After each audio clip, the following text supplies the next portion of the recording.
आखिरी सवारी रात के लगभग 12 बज रहे थे जब रवि ने गांव जाने वाली आखिरी बस पकड़ी। शहर की भीड़, शोर और धुएं से वह अब तंग आ चुका था। गांव की शांति उसे पुकार रही थी। बस में ज्यादा लोग नहीं थे, सिर्फ ड्राइवर और एक सुस्त सा कंडक्टर। रवि ने बस के बीच वाली खिड़की की सीट चुनी और बाहर झांकने लगा। शहर की लाइट्स धीरे धीरे पीछे छूट रही थी और आगे सिर्फ अंधेरा, जंगल और पहाड़ी रास्ता था। बस धीरे धीरे गाड़ियों और रोशनी से दूर निकल गई। रवि को नींद सी आने लगी थी। तभी उसने उसे देखा। एक महिला 2 सीट आगे बैठी थी। सफेद साड़ी, लंबे खुले बाल और चेहरा एकदम सपाट। रवि चौंका। ये छड़ी कब?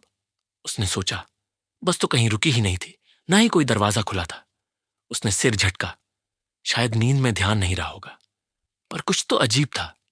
कुछ मिनट बाद रवि ने दोबारा आंख खोली। अब वो महिला ठीक उसके सामने वाली सीट पर बैठी थी। रवि हड़बड़ाकर उठ बैठा। उसने उसे चलते नहीं देखा। वो बस वहां आ गई थी। महिला अब भी बिना हिले सीधे आगे देख रही थी। ना कुछ कह रही थी, ना आंख चपका रही थी। उसके आसपास की हवा भारी और ठंडी लग रही थी। एक अजीब सी गंध, जैसे गीली मिट्टी में सड़े हुए फूल। रवि ने डरते डरते उसका कंधा छुआ। मैडम, आप ठीक हैं? कोई जवाब नहीं। रवि ने इधर उधर देखा। कंडक्टर गायब था। जो कुछ देर पहले सामने खड़ा था, अब वहां कोई नहीं था। उसने ड्राइवर को देखा। उसका शरीर भी अब पहले जैसा नहीं लग रहा था, जैसे झुक गया हो। कुछ अलग। भाई, बस रोको, मुझे उतरना है, रवि ने घबराकर चिल्लाया। ड्राइवर ने कोई प्रतिक्रिया नहीं दी। सड़क अब और भी सुनसान हो चुकी थी और आसपास के पेड़ अब जैसे चलते हुए साए बन गए थे। और फिर महिला ने धीरे धीरे सिर घुमाया। उसकी आंखें पूरी सफेद थी, बिना पुतलियों के। उसका चेहरा एक भयानक मुस्कान में खिंच गया और जब उसने बोलना शुरू किया, उसकी आवाज में सूखी पत्तियों की खरखराहट थी। तुम्हें आखिरी बस में नहीं चढ़ना चाहिए था, रवि। रवि की सांस अटक गई। तब तुम्हें मेरा नाम कैसे पता? वो कांपते हुए बोला। वो बस मुस्कुराई। फिर एक धीमा टूटा फूटा लोरी जैसा गाना गाने लगी, बिल्कुल वैसा ही जैसा रवि की दादी उसे बचपन में सुनाया करती थी।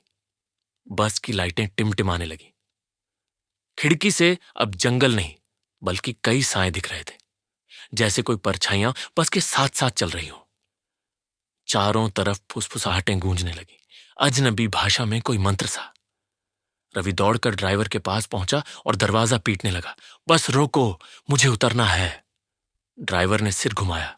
उसका चेहरा पूरा सपाट था। ना आंखें, ना नाक, न मुंह, बस एक खाली बिना भाव का चेहरा। रवि पीछे गिर पड़ा। महिला अब उठकर उसके सामने खड़ी थी। अब देर हो चुकी है, उसने कहा। उसकी उंगलियां लंबी और काली थीं, जैसे जली हों। उसने बस के फर्श की ओर इशारा किया। रवि ने नीचे देखा। बस का फर्श अब मिट्टी बन चुका था, गीली दलदली मिट्टी जो उसे धीरे धीरे निगल रही थी। नहीं, नहीं, मुझे जाने दो, रवि चीखने लगा। सीट पकड़ने की कोशिश की, लेकिन सीटें अब धुआं बनकर गायब हो रही थी। वो महिला अब उसके करीब आ चुकी थी। उसका चेहरा सड़ चुका था, आंखों की जगह खाली गड्ढे और मुंह में कीड़े रेंग रहे थे। और फिर अंधेरा। अगली सुबह किसान ने देखा कि वही बस गांव के पास सड़क किनारे खड़ी थी, बिल्कुल सही सलामत मगर खाली। न ड्राइवर था, न कंडक्टर, कोई भी नहीं, सिवाय एक चीज के। बस की बीच की गली में जहां रवि बैठा था, वहां ताजी गीली मिट्टी का एक छोटा सा गड्ढा था और उस गड्ढे से एक हाथ बाहर निकला हुआ था।